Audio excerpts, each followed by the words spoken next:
this on television. Why not? Because they're scared. Welcome to the March of Freedom.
One life.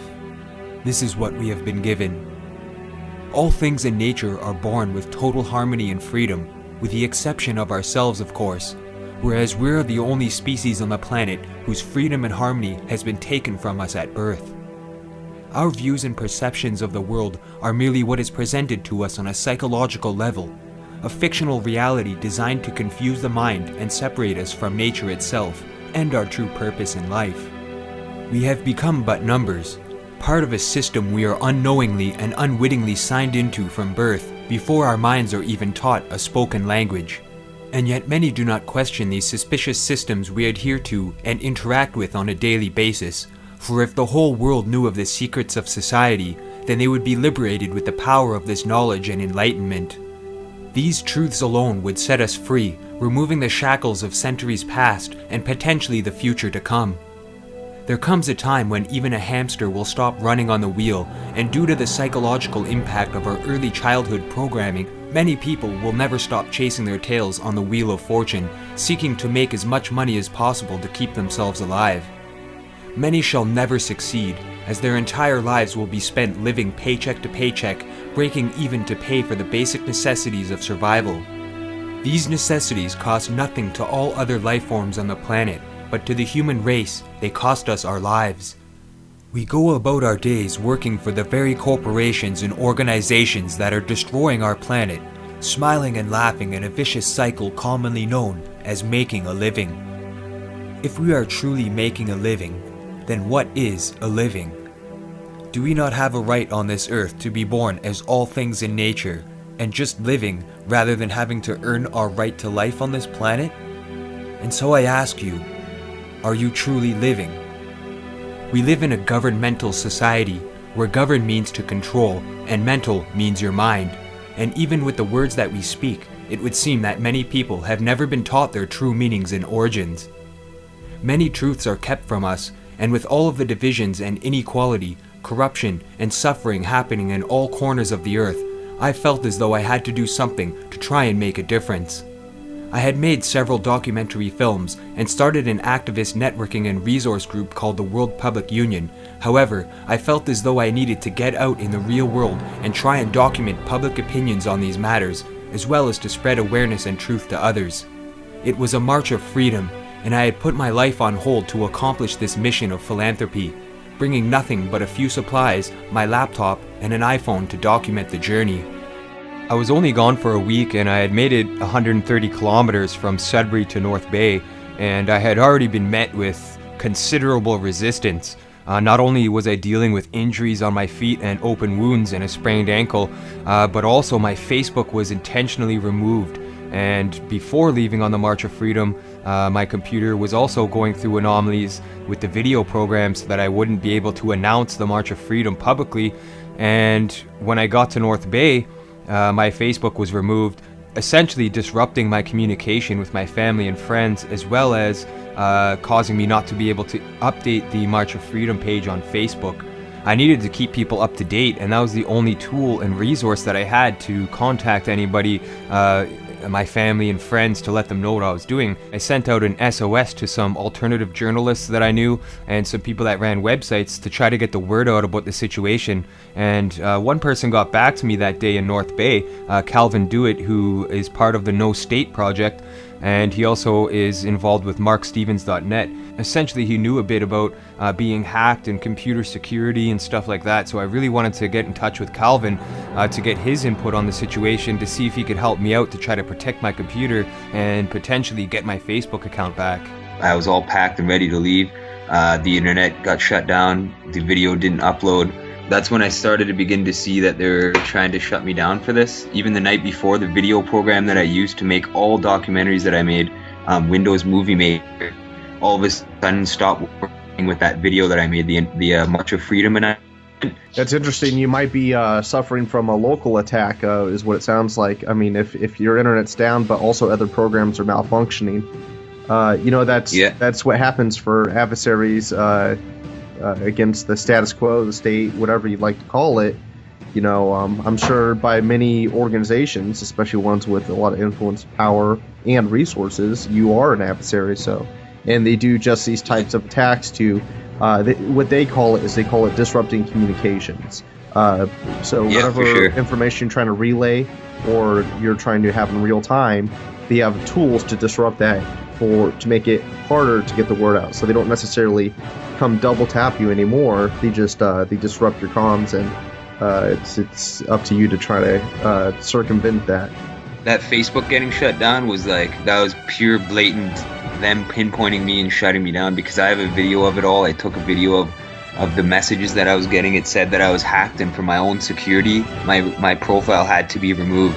So I tried to get through a security process and do the security checks for that, and they're all set up so that if I do submit an answer, it's the wrong answer, and it would shut my profile down. They're asking me a security question that I never submitted. And then I've been trying to tag people's faces, like it says choose 5 photos to pick who these people are. They're showing me cartoon pictures. They're not even real people's faces that I would know. It's a strange cartoon, actually, if you look at it. The cartoon character almost looks a little bit like me. It's very weird. You said you got screen captures of this. Did you post it online? No, not yet. It's I just put it on the computer there from my mobile phone. I've been documenting everything with my iPhone camera, and I also have the webcam on my laptop, so I use both of those for documenting things.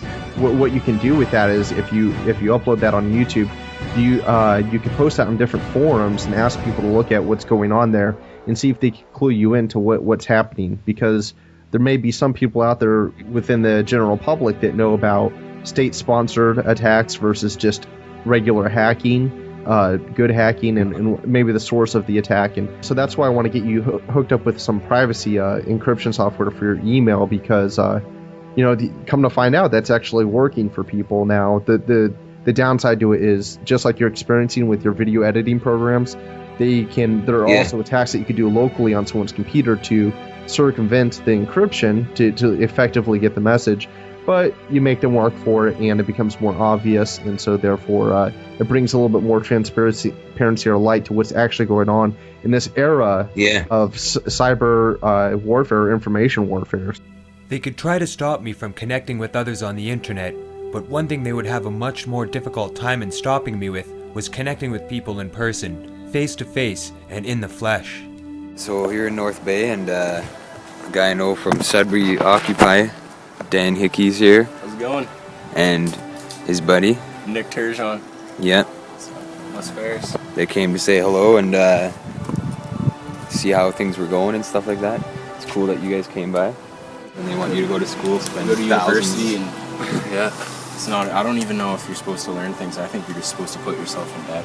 You're supposed to get yourself a piece of paper that says you're successful in whatever you target. Well, it's like you and Buddy was discussing on Skype earlier, that they don't even teach you law in school. It's not even anything you can choose in a public school, in high school. Or taxes, nothing like that. They don't teach you the most basic thing that controls your life ever. I did a project in my it was individuals and families in a diverse society, and I did my final project on retirement. And basically I focused on how I thought that should be taught in schools, because everybody has to retire, but people like my parents have no savings because they never there's always things you need to spend money on, and it's so hard to save money. Oh yeah, They I never met a guy. teach you anything about retirement. Yeah.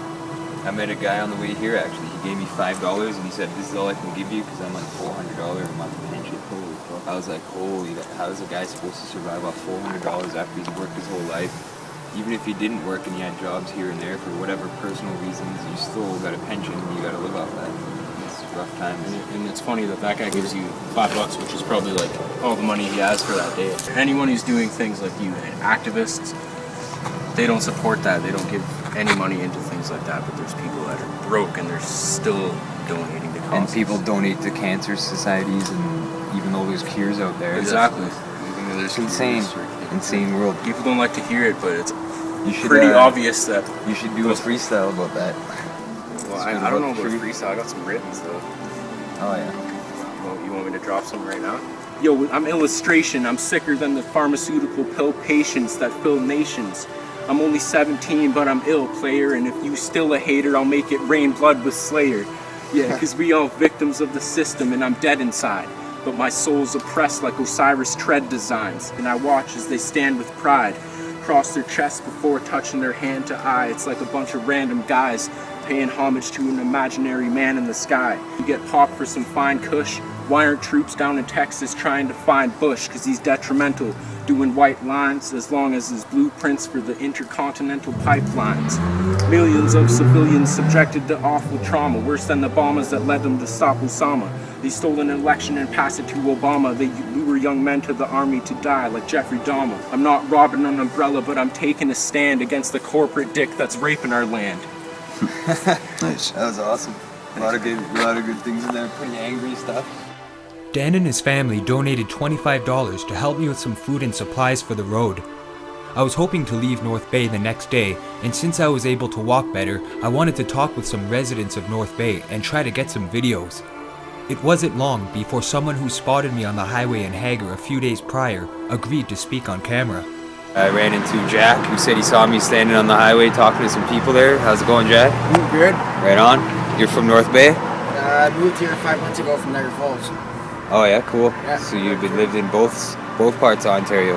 Well, I lived in Sudbury for a month and moved here 5 months ago. I've tried to talk to people around here, and it seems like they don't want to talk about the problems of the world and what's going on and stuff like that. Yeah, most of the people are here are screwed. When it comes to voting and all that, I don't even do it. So, yeah, me neither. I've never voted in my life. They can come after me for it. They can do whatever they want. I don't participate in it just because of... Do you think that voting really matters? Like, do you think when you pass the vote that it actually goes and gets counted, or do you think that they're put in place, like they're all picked and? Yeah, no, it don't. To me, it means shit. To other people, it can mean the world. Yeah. Nothing changes anyway. The government doesn't change shit anyways. They don't listen. No, all it is a money grab, and it's a waste of time. It's a waste of everything. Yeah, a lot of people actually say the same thing. They say that there needs to be changes and it's not working, and they're not happy with their government. You can go write a fucking book to the government or Stephen Harper, you can do it to whoever. They'll go, okay, next. Yeah. They don't even take time to appreciate it or look at it or do anything. They don't read the letters and emails from people, I guess. I'm assuming not, because nothing's changed. If you had a message for Stephen Harper, what would the message be to Stephen Harper, the Prime Minister of our country? Huh? What do you think you'd say to him? Something that's not for film. Oh yeah? The government's so half-assed backwards. It's pathetic. It was good to get out that day in North Bay and test the ankle and talk to some people and get some videos, but I knew that I had to rest for a little while in North Bay before I could progress any further, and I'd already been in North Bay for a few days, so I didn't want to walk too much on it. I wanted to save the energy and the pain essentially for the big walk ahead.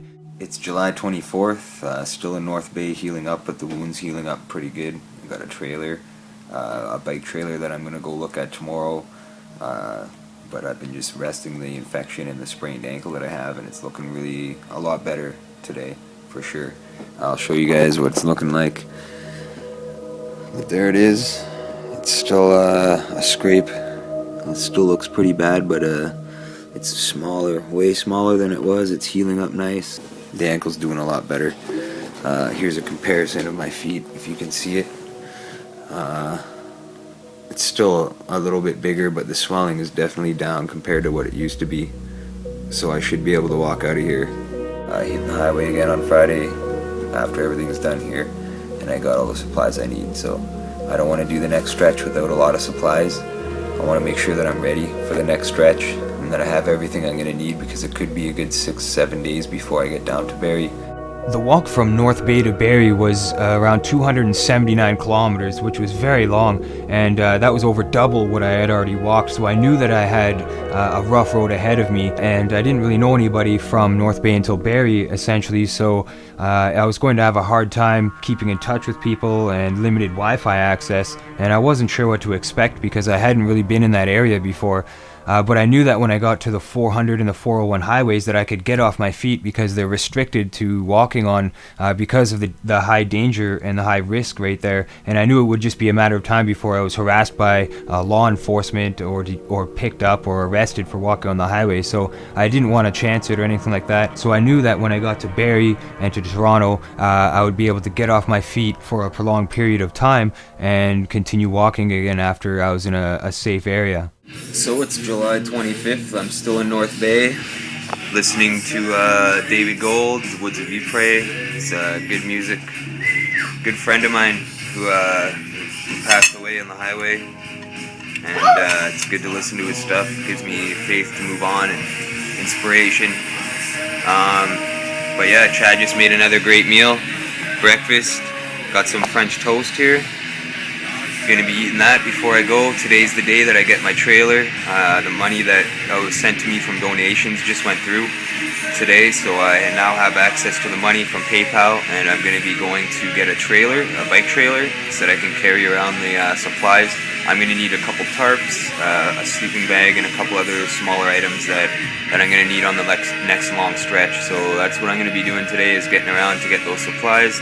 And plan on leaving here tomorrow morning pretty early to hit the road again and head towards Barrie. I was actually looking for a ride to try to pick up some supplies around town so that I wouldn't have to carry it all, so I could at least rest my ankle until I got the trailer, but I couldn't find a ride actually, so I instead spent the time off my feet resting and re-energizing for the journey that was ahead the next day. So my wife went to the March of Freedom page to leave comments, because people don't believe that she supports what I'm doing, and she really does. She's been behind me the whole way through all of this. We discussed it prior before I left and everything like that, but she went to comment on the March of Freedom page because there was people leaving comments. Some of them are definitely negative because they don't see what I'm doing, they don't see the purpose. They're attacking the messenger and paying no attention to the message. Ad hominem attacks, which I was expecting, obviously. I also used that time to send out more SOS messages, and one person actually posted an article, actually a letter that I wrote, letting them know that my Facebook account was taken down and letting them know about the March of Freedom and what I was doing. So it was really good that Popeye from federaljack.com came through and posted that letter for me, and I was very thankful for that. That actually helped spread the word a bit on another website, so I wasn't really relying on just Facebook. I was also noticing more anomalies on the computer that day. Here's a picture of me that I posted on there of me on the road, and there is some people leaving bad comments. There's a lot of them leaving good though. Most of them are leaving good, but as you can see, there's people leaving comments here. But on my computer, you can see that Chad's comment isn't there. A couple comments aren't there, but you see Rick's comment saying "Nicely spoke, Shannon," and there is no Shannon's comment. It's not showing up on my account, so there's a lot of things that are being blocked from my computer specifically that I'm not able to see, that others are able to see on their computers, and this video is proof. So more proof of internet suppression. You can call it NSA, you can call it CSIS, CIA, whoever's trying to silence me and make it harder for me to do this journey. It's good to have other computers around so that you can compare the screenshots and see what's going on and see the differences. It's pretty amazing. So a friend of mine on Facebook, Aaron, actually just sent me a message, an email saying that my profile was deleted and he wanted to take screenshots, and sent me an email to take a look at it. He wasn't sure what happened. He thought I deleted my profile on purpose, but I'm gonna have to reply to him and tell him what happened and all that stuff. He sent me an email asking what happened, because all of a sudden it's just gone. This is a screenshot. And this is one where he did a search for my name. I've been totally wiped out off of Facebook. Doesn't come up with the page that I made or the personal account profile that I had that was taken down. So it seems like I'm just off the grid there. And he's telling me step by step on what happened there. But yeah, here it is, as you've seen on Dean's computer when I went to his work. It says that it's no longer available because it's identified as abusive or marked as spam. Helping the world is now considered abusive. You hear that, people? Helping the world is now considered to be abusive. So, that's the reality of the world we're living in, folks. Right there. And this is a reality show, and I'm trying to show you how real it is. I stayed in most of the day networking and sending out emails to try and set up some speaking arrangements in cities that I would be passing through along the way. While I was online, a friend of mine from North Bay, J-Rob, who was in the same band as Dean, got in touch with me to meet up and discuss some issues. Since it was the last night in North Bay, I knew it would be a great opportunity to get a good conversation on video, and just as with Dean, we had never really sat down to have an intellectual discussion before. He said he would stop by to pick me up, to help keep me off of my feet, and when he got there, he parked his car on the road at the foot of the driveway. While he was waiting for me, he said that an unmarked police vehicle pulled up to his car and asked him what he was doing. He said he was waiting for a friend, and they asked him who it was and wanted to see his ID. They were not in uniform, however they showed him their badges and drove off shortly before I came out to the car.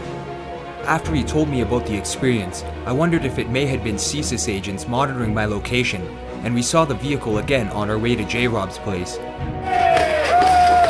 Protesters are trying to rattle the cage around the Canadian Forces military base in North Bay. It's a staged yet realistic situation. I think we got the job accomplished. We pushed enough buttons. CFB North Bay personnel take exercises like this one seriously. It prepares them for all types of real-life potential threats. It was because of reasons like this that I chose not to announce the March of Freedom before leaving, because I knew if they knew where I would be and what I was doing, they could easily find me and attempt to stop what I was doing.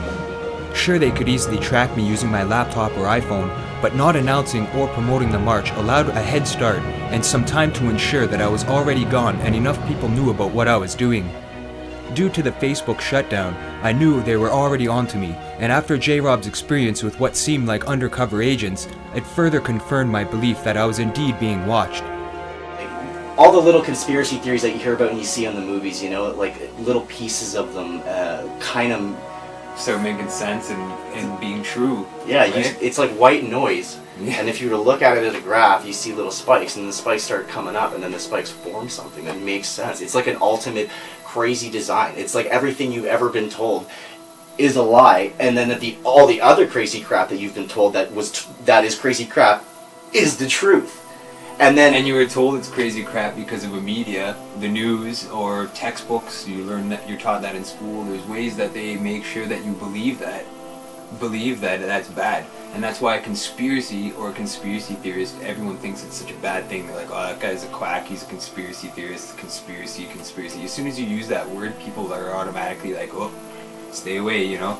But conspiracy, time and time and time again, have been proven to be true. So how do they do it?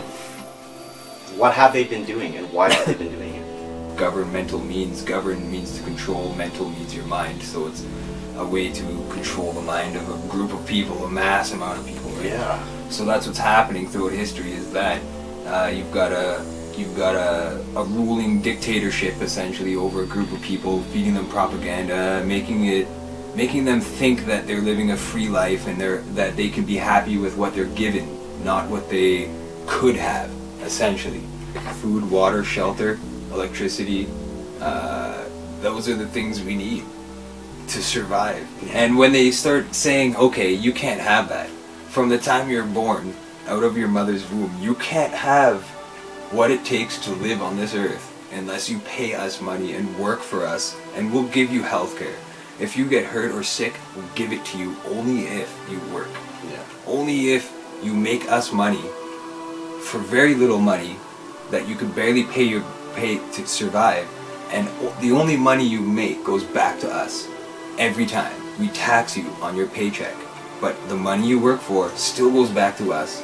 You pay your rent, you pay your bills for food, you pay your water bill, you pay your hydro bill, you pay your gas bill, you pay your car insurance payments, you pay this and that, you pay your credit card loans. All of that money goes back to the one source. Them. Who's them? The government. The reason why they say the word them is because they want you to say them and they, so that you don't say the word government or corporation or banksters. And I know it's driving you nuts because it's like the whole, really? The government? But it's like, yeah, dude, it fucking is. Like, I'm straight up telling you, that's where that comes from. Ooh, the government? The government? They put that shit into you so you can tell people, ooh, the government?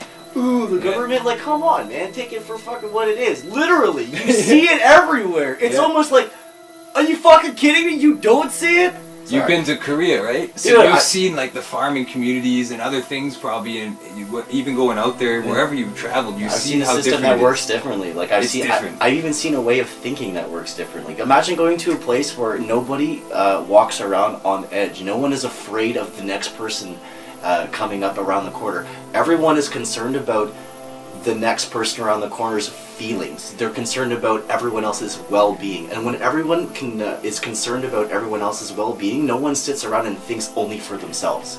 And then you eliminate fear, and you eliminate uncertainty, and greed, and hate. Because that greed is the biggest thing. Greed is what, it's like, oh, I'm afraid.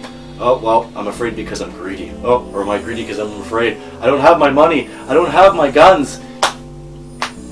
And that's what they want you to do. They want you to kill each other when things go bad, and they're going to orchestrate this bad stuff.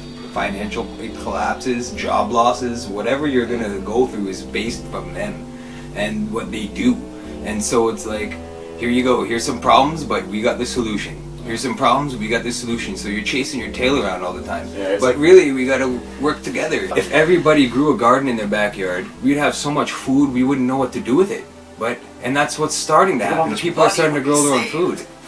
Money saved, everything. Like, we have the technology to do it, but the government doesn't want us to.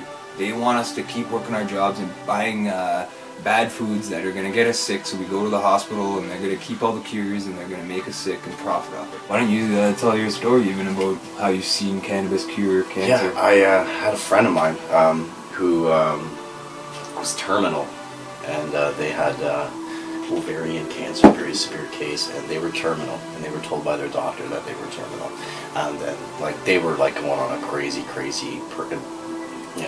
me and them and you, they were going on a very crazy self-destruction mode. So that's kind of how I ran into them. Anyways, shot to the Rick Simpson story. They had enough money to go with it, and trust me, if you can afford chemo, you can afford Rick Simpson's oil. And he definitely, they definitely made a way of curing themselves almost within weeks. I mean, within weeks they were cured. We'll say there was a major decline of the growth of the tumors, and then after, within a couple weeks, and then to say within a month they were cured. How could you not say that's a miracle? It's something, and it's firsthand to me. The things we create, debt, popularity, cool, loser, like those things, those are such defining words. Crushing, or like uplifting.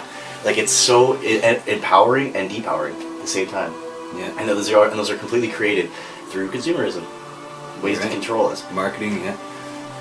It's disgusting, and that's exactly how it works. That's how they keep us at bay. Mm-hmm. And it sounds so stupid, but like everything from the cereal you buy to the deodorant you wear, to the way you style your hair, to the way you don't style your hair. Good one. Me and J-Rob talked intently for at least a couple of hours, and he said he wanted to meet up with a friend of his who was at the Old Wilders, a venue I had played a few times with bands I was in. He said he would buy me a drink there since I did not want to spend any money on alcohol, and after getting there, I discovered what his idea of having a drink meant in true celebrative fashion. After meeting up with Steve, we walked back to J-Rob's place, and on the way, I brought them to the Masonic Temple to show them the all-seeing eye, which I had told them about over drinks. It was great to have some drinks with J-Rob and Steve on the night before I was leaving North Bay. After a few drinks there, we went back to J-Rob's, and it wasn't long before we got into a really heartfelt, in-depth discussion. July 6th that kind of really touched me down at Willie's Beef Cookout, and that's when I saw, this girl, she had cancer, and she was doing the barbecue, and it was like, not that she was pretending that like everything was fine, but she, was, I guess that was a portion of raising awareness, and it kind of made me look at my life, and I was just like, I could see the, I don't know, like energy, like you were saying earlier, like you can read energy, and it was like one of those things that like, I looked at her and it was just like, I know she just kind of wishes that she had a full, head of hair or whatever. I just felt her pain in a way, and I was just like, man, something's so easy for me to do, and she can't do it because she's got to go through chemo. And you literally you like it was your first. Well, not to say your first, but I mean it was one of your major feelings of humility. Yeah, really, it truly was. That's awesome, and like it's a personal really story, brother, and that's awesome. Started almost caring more, and I quit being cool. such a arsehole on a regular basis. Like, not didn't have that shell as much. I opened up a little bit more once I seen her. Like, and she was just doing her thing, and she loved life as far as I knew. But it was just like, well, if shaving this off and making a wig for someone can make them that less, like, a little bit more happy, why not? Like. Yeah, you understood the importance of helping somebody when they're in need, and nobody else is going to help them. Exactly. That's awesome. Yeah, dude, that's the most important thing. Yeah, exactly what it comes down to is you are a good person. You are, man. You are. And we all are, I think. Well, this is a Canadian cheers to the rest of the world to say we can heal each other. We just got to talk and be open and just. We all have the same morals and the same aspirations. We're just so like it's life, jobs and society really kind of they kind of throw these wedges that separate what we really want to do. And I mean, it's so unfair, and we know it's unfair. We really do know it's unfair. There's the ability to cure them, but at the same time, we have to. All it takes is education. Exactly, man, and it's just you gotta know. It's the fat cats upstairs, but there's a lot of us that realize what's really going on. Yeah. But at the same time, it's hard to rise up and fucking do your own cause. So, Mark, I want to give you hefty cheers on that, buddy. Thanks, man. Yeah. Hi. Do you have cancer? Do you want to be cured? Do you have money? Well, you can't be cured because cannabis is illegal.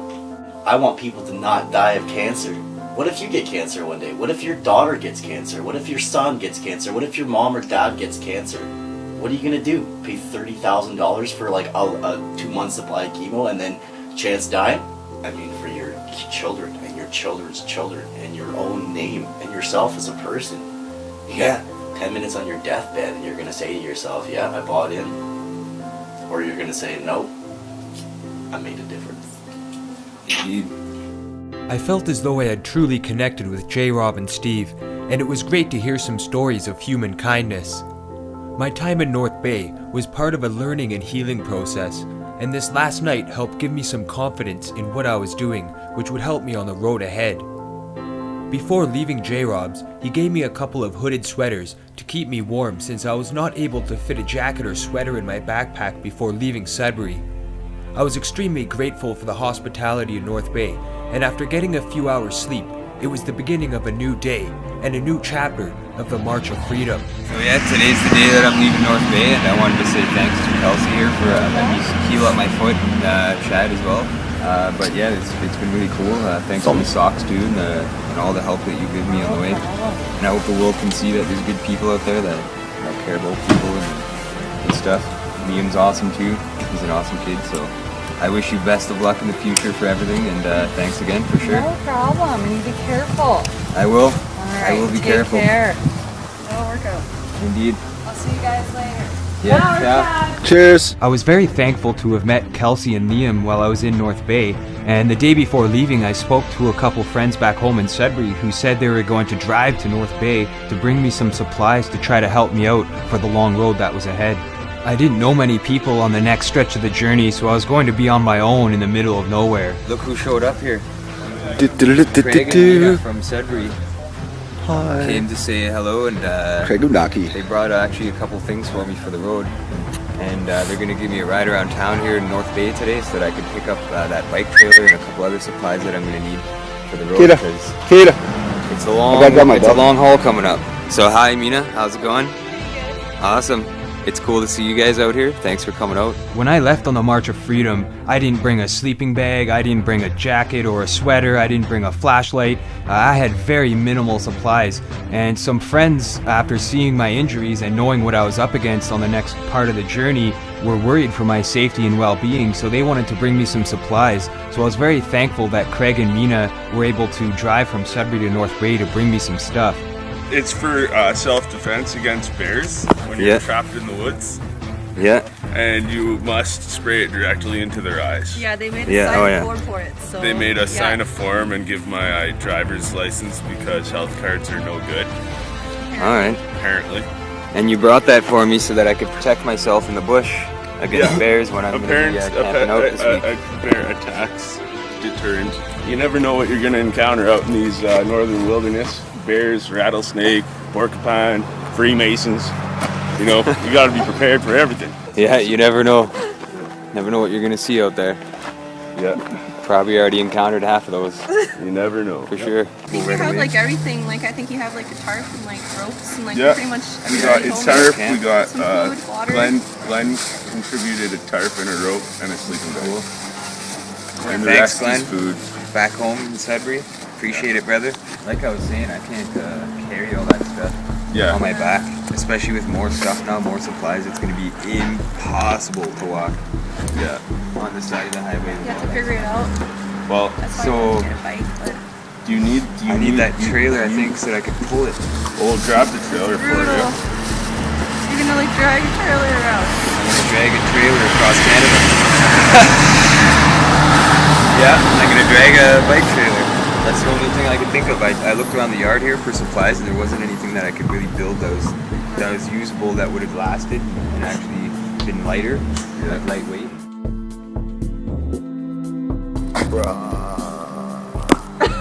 Ouchies. So yeah, this is the wound before I'm leaving North Bay. That's what it looks like. Day 5. Yeah, I've been here for a little while. Yeah. Is it? So I gotta keep going though.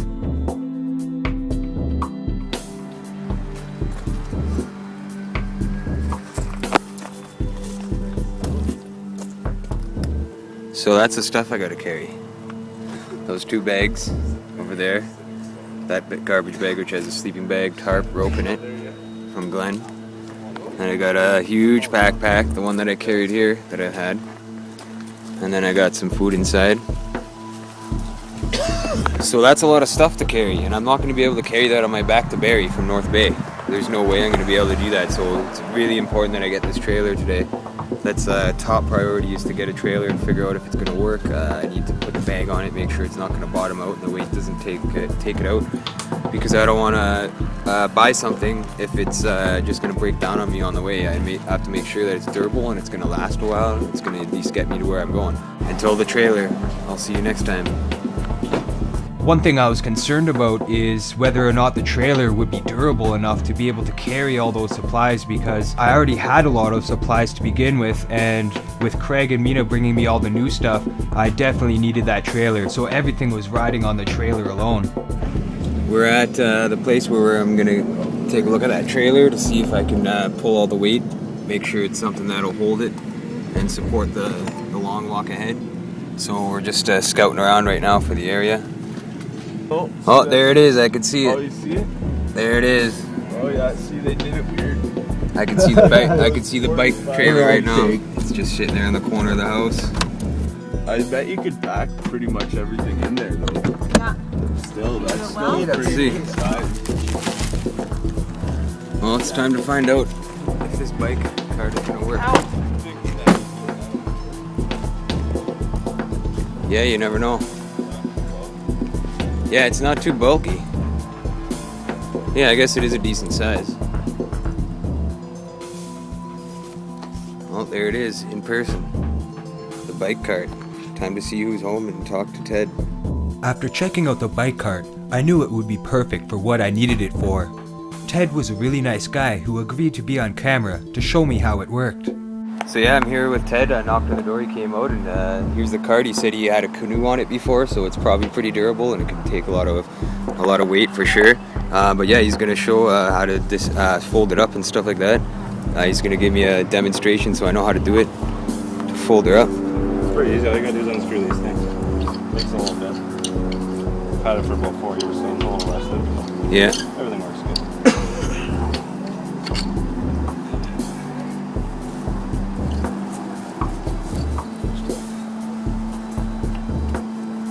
Yeah, like I definitely think that this would work if I pulled it and I hooked up rope. It pulls nice and easy. Yeah, it's light. You can hook it right onto a backpack. The tires just need air, right? It's already set up so you can hook it right to a backpack. Yeah. That'll just clip on. Oh yeah, I see. Just like that. It's also got a little thing you can clip and tie it.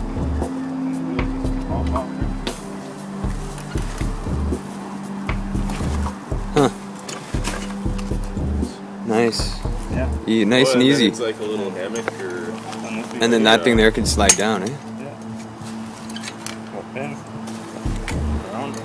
Oh yeah, it folds down. Yeah. So that's the 3 system. Pull the top down, the wheels, and the handle. That's pretty straightforward. Yeah. Nice. Yeah. Yeah, that's cool. Yeah, I can even throw in a bike pump and some patches if you want, just in case you hit a hill or whatever. Oh yeah. Cool. Yeah, yeah, thanks. I think I'm carrying about, I'm guessing 100 pounds or 80 pounds of stuff. So it's pretty heavy, so I think that this thing would actually hold off. So yeah, sold. Definitely gonna pick this up. Awesome. Thanks for helping me with this. This is gonna be this is a monumental point in the journey. Monumental achievement, just this bike trailer. It's gonna help out so much. Bike trailer obtained. Glad I could help. Yeah, thanks. Yeah, like I'm just going across. I've been talking to a lot of people about issues, you know what I mean? Just about what they think that's wrong with the world, how it could be run better, if they had any ideas, any questions for Mr. Harper, because I'm going to Ottawa to try to talk to him and address him of all of the concerns I've heard from across Canada, you know? So there's a lot, yeah. Sit here and talk to you guys for 4 days straight. That's good. That's good, brother, because honestly, a lot of people they don't care, and they get abused and torn up by the system, and they don't care, they never question nothing, and it's cool, A lot of times I think it's not about caring, I think it's about not knowing what to do about it, you know? Yeah, I'm learning that, yeah. That's a common thing that I've heard. Yeah. People don't know what to do. Knowing is half the battle, and the other half is what do you do with that knowledge and wisdom, right? Yeah. So yeah. But yeah, it's cool to meet you, man. Like, definitely, man. Cool to meet you. Likewise. Yeah, this is gonna help out on the journey, brother. Thank you very much. Yeah, no problem. I'll go grab that bike pump for you. Thanks. Well, there we go. And even since the tires go on so easy, I might even be able to, if I do need them, get other tires, bigger tires, taller ones that would lift it up off the ground and give more clearance on pulling. So, mission accomplished. They even have painted on the cars. CIBC, Run for the Cure. Canadian Breast Cancer Association. Promoting fundraisers to make the cancer industry billions of dollars while they withhold the cures that they know of. It's everywhere you go. It's pretty hard to find truth in a world of lies. After getting some well-needed supplies to weatherproof the tent and stopping for a bite to eat, Craig said he would give me a lift to the outskirts of town, to Highway 11 South, which would bring me to Barrie and the GTA. On our way, we passed through Callander, the town that was hit by the tornado while I was in Sturgeon Falls. It was a bit of a detour, but Craig said he would get me back onto the highway to find a camping spot for the night. So we're now driving through Callander, which was hit by a storm. A tornado went through here the night that I was in Sturgeon Falls, actually, and I saw that storm. Well, that was the outside of it. But the storm passed through this little town, which is part of North Bay. It's like just on the edge of North Bay. So we came to Callander, which is where I'm going to start the journey. and check out the damages from the windstorm. I already seen a bunch of trees that are bent over and snapped. A lot of house damage. There's some more damage there. You can see trees ripped down. Oh my god, look at that one. It's like Huge tree just ripped right out of the ground there. Basketball net's torn down. I've seen some siding on the houses up over there that are all torn up. But this is some damage here for sure. This tree got rooted. De-rooted. That guy's pretty lucky he hit his house. that guy's pretty lucky. The whole root system, yeah. And you can see the concrete here. Man versus nature. Nature always prevails, right? If I would have stayed outside in Hagar, I would have been hit by the edge of the storm. That's one thing I got to look for on this journey is weather. I always got to look up to the sky and make sure that I know what I'm getting into and I know what's ahead for the weather because I don't have access to the weather channels when I'm walking. So that's another thing I definitely got to look out for sure. I want to make sure that where I do camp out, I have access to the highway to get right back on it, so I don't have to walk really far to get back onto the highway to gain some kilometers. At the beach, this is where we're going to test out the trailer, make sure it all works. But I love Northern Ontario. It's a beautiful area. Definitely beautiful.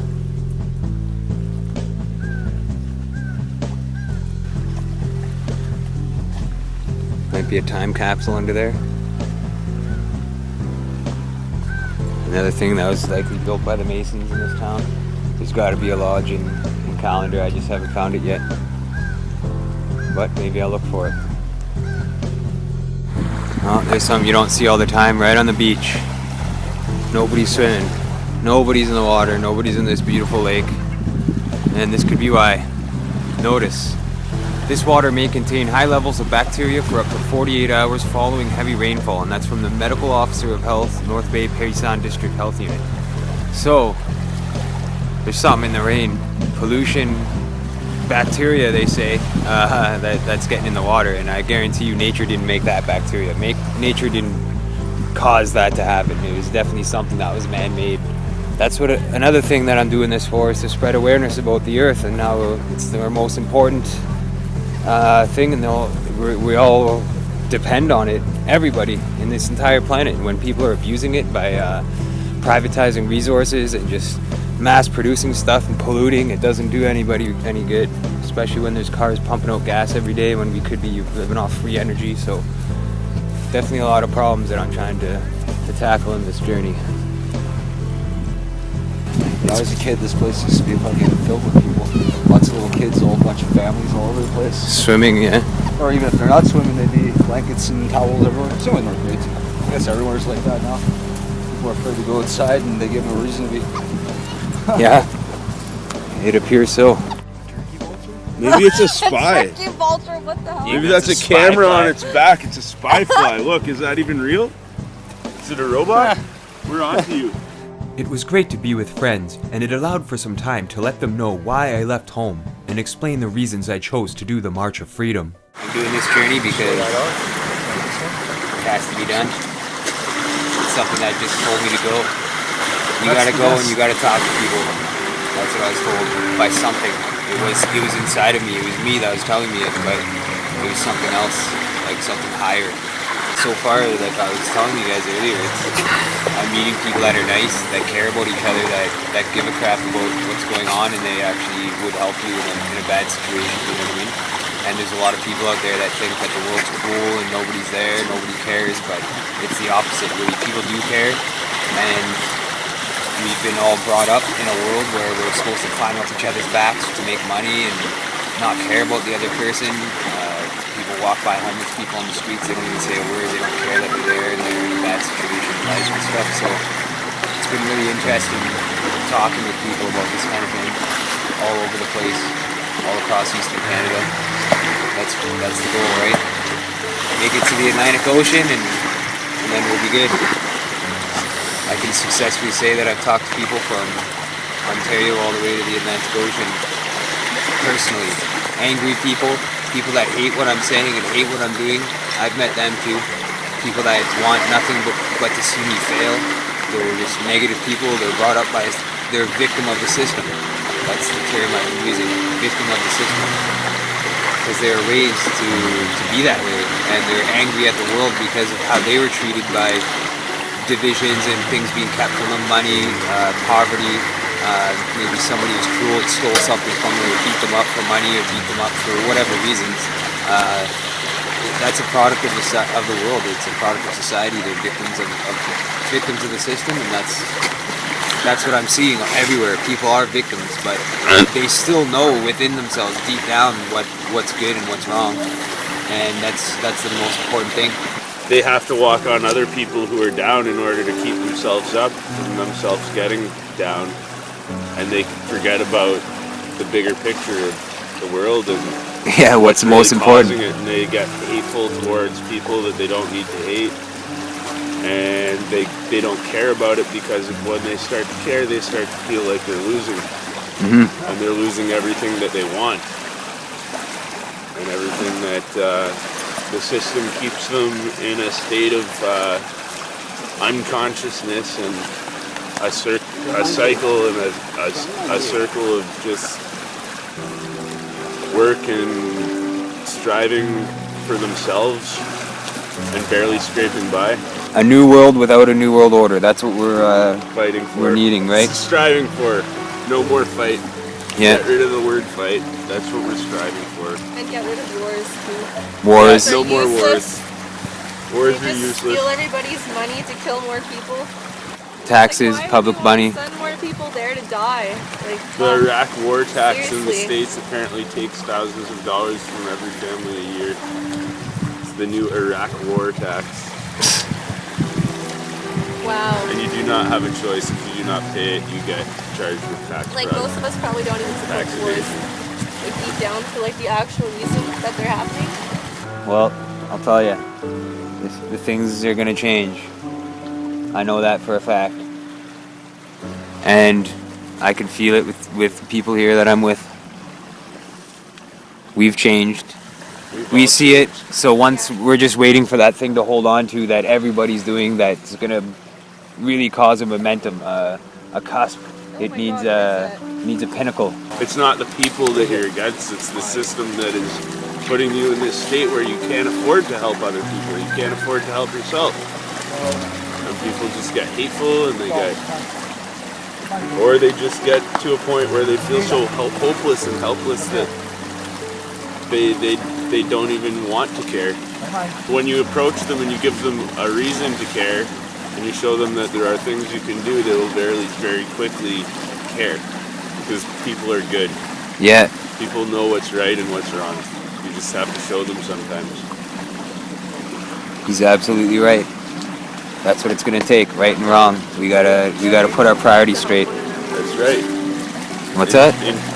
She said You have to encourage each other to help one another. If you don't encourage people, then they don't feel, they forget. They forget to feel. Yes. They forget to you feel. need to encourage them to remember to feel. Yeah. And what feeling's all about and what love's all about.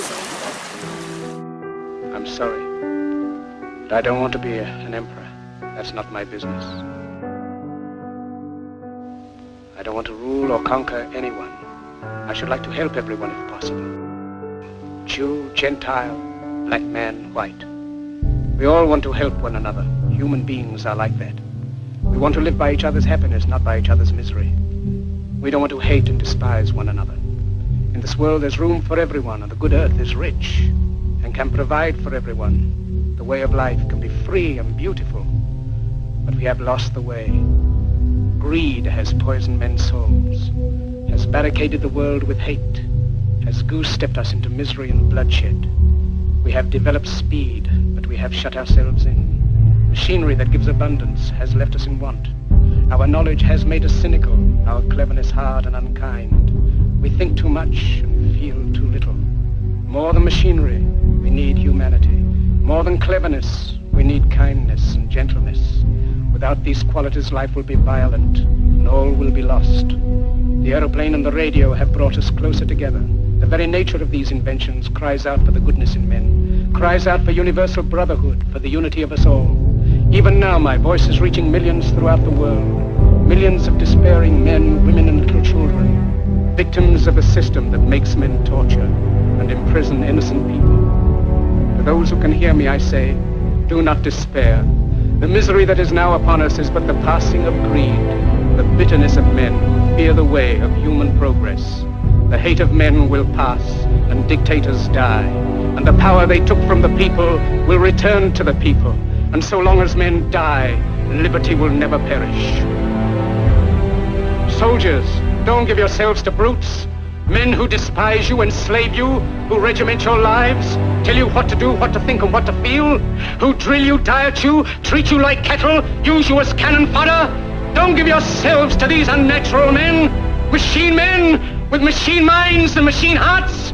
You are not machines, you are not cattle, you are men. You have the love of humanity in your hearts. You don't hate, only the unloved hate, the unloved and the unnatural. Soldiers, don't fight for slavery, fight for liberty. In the 17th chapter of St. Luke it is written, the kingdom of God is within man, not one man nor a group of men, but in all men, in you. You, the people, have the power to create machines, the power to create happiness. You, the people, have the power to make this life free and beautiful, to make this life a wonderful adventure. Then in the name of democracy, let us use that power. Let us all unite. Let us fight for a new world, a decent world, that will give men a chance to work, that will give youth a future and old age a security. By the promise of these things, brutes have risen to power, but they lie. They do not fulfill that promise. They never will. Dictators free themselves, but they enslave the people. Now let us fight to fulfill that promise. Let us fight to free the world, to do away with national barriers, to do away with greed, with hate and intolerance. Let us fight for a world of reason, a world where science and progress will lead to all men's happiness. Soldiers, in the name of democracy, let us all unite!